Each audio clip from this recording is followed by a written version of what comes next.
Hello, my name is Achan Shimray, and today I'll tell you a story about Elijah, prophet of fire, from 1 Kings 17 to 18. Elijah, prophet of fire, 1 Kings 17. After King Solomon, many very bad kings came who created all kinds of idols made of rock and wood, and one of the worst was Baal. And one of the worst was King Ahab. He created a god made of wood and stone named Baal.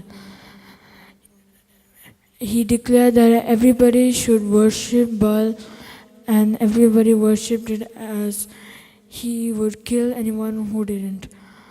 But still, 7,000 people in Israel believed in the true God, and one of them was Elijah, a prophet.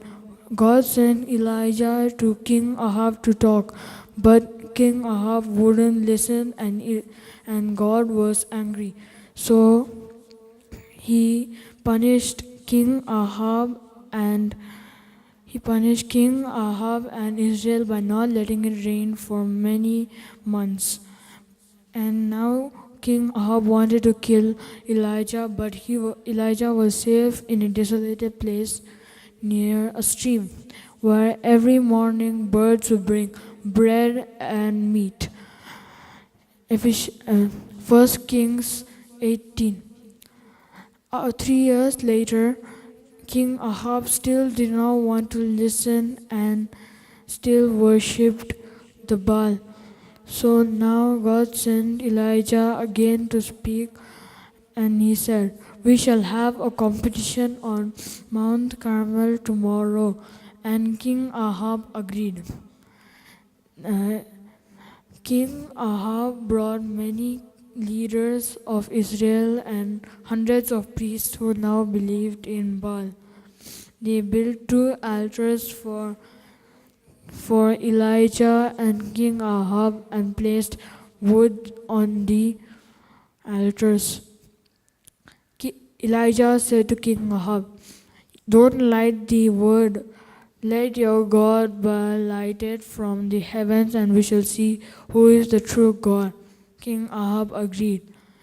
The priests started to shout loudly and dance wildly around the altars. After some hours, it was not working. So Elijah made fun and said, "Shout louder. Maybe your god Baal is sleeping or is busy in other works." So they started to shout louder and dance more wildly.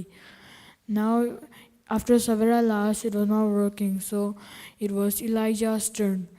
Surprisingly, he poured large jugs of water on the altar, and so the wood was completely wet.